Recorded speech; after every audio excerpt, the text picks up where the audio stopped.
You talked about 2013, him being a first-round pick for the Philadelphia Phillies. I think everyone in that organization kind of envisioned the next Jimmy Rollins. And here's a perfect example of guys coming at different times, the maturation level, the evolution of the ball player. Some guys burst on the scene and just kill it right out of the gate. Some guys, it's a slow burn, but when they figure it out, 5 years, $51 million. And to be honest, when that came across the ticker, I'm like, man, that's a good deal for J.P. Crawford. Now he can relax, but I think it might be a better deal in the long run for the Seattle Mariners. So let's kind of bounce off what Lauren said and let's dive into a board right out of the gate. 2022 on-base percentage leaders, minimum 50 plate appearances. G-Man Choi, you didn't expect him on the top. I mean, you could pencil in Mike Trout on every board that we do. It's unbelievable. Eric Hosmer, we'll get to you later. But there's J.P. Crawford. And doing it a bunch of different ways, okay? Let's dive into a little front-end Bader's put together, show a little offense and a little defense, because I think when he first came up, everyone was saying, like Lauren attested to, third in the league in defensive runs saved, okay? So this guy, we knew he could pick it, but he's doing something a little bit differently offensively that's kind of upped the game for him. So pause this real quick. And I want to dive in. What do we got now, S-Rod? Give me the career split since June of last year. Take a look at this. Before June of 2021, 234 on base, 322. Not much slug to go along with it. Basically, your weighted runs created plus, 100 being league average, right? Offensive, big-time offensive stat, kind of all-encompassing, and they throw the plus sign on. That means park adjusted, right? He plays in a big ball yard, so they adjust it so everybody fits into the same box. Strikeout percentage, 20.4%. We can kind of eradicate that. But he's become a much better offensive player since the start of June 2021. The average has gone through the roof, and I think for J.P. Crawford, average matters. For some guys, like I look back at my career, Baseball Reference, we used to hunt batting average. I would never hunt that in today's game if I played.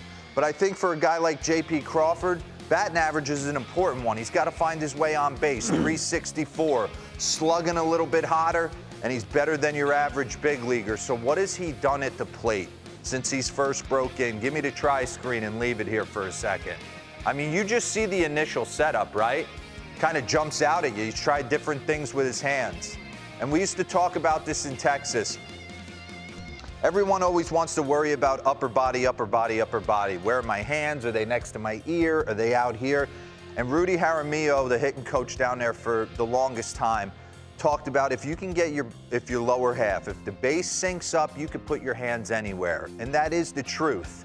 You go back through the annals of time, you see like Craig Counsell's hands are up here, Gary Sheffield's here, Tony Bautista used to stand with him out here, but they all get to the point of contact at the right time.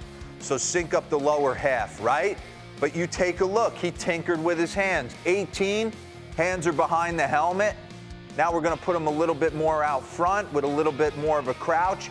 Now we're standing up tall with our hands out in front. And for me, I think standing like this, and maybe even a little like this in 2019, maybe he was engaging the top hand a little bit too much and kind of getting on top of the baseball a little bit too much. Now he's in a balanced athletic position where his hands feel comfortable, and he's got a little bit more pop involved as well. Now pause this, because this is where it gets super interesting, kind of understanding the evolution of the hitter and what you bring to the lineup value-wise, right? I don't need J.P. Crawford trying to hit me 25 home runs. But what I do need him doing is trying to beat the shift. And this is last year, April of 2021, okay? And we will bring up a board here in a second. They were shifting him quite a bit, and he has made it a point. I remember Mike Moustakas going through this, made it a point to beat the shift. So this is the Dodgers setup. Even this year, earlier in the year, Minnesota was rolling this out with Max Muncy's position being almost in short right field, like giving him the Barry Bonds treatment. You can't continue to roll balls over to the right side if you're J.P. Crawford. So dive in right there. Give me that board. Give me the shifts board if you can, and what he's been able to do offensively. Okay, so take a look. Before June 2021, teams were shifting him 32% of the time. Oh, I'm a better hitter now.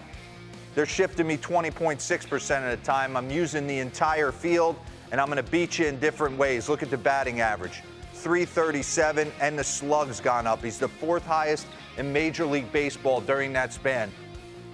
So how do you add value to a lineup? Get back into the B-roll right here.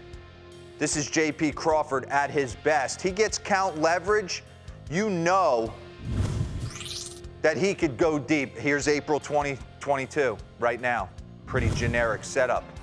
But if you can do that, they'll stop shifting you, okay?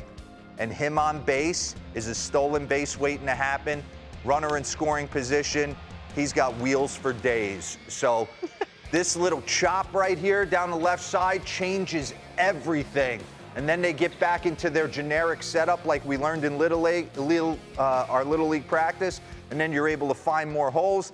Then you become a better hitter, more mature. You get count leverage. You start going deep. And what happens? You put it all together. You got $51 million, and you're feeling pretty frisky out in the Pacific Northwest.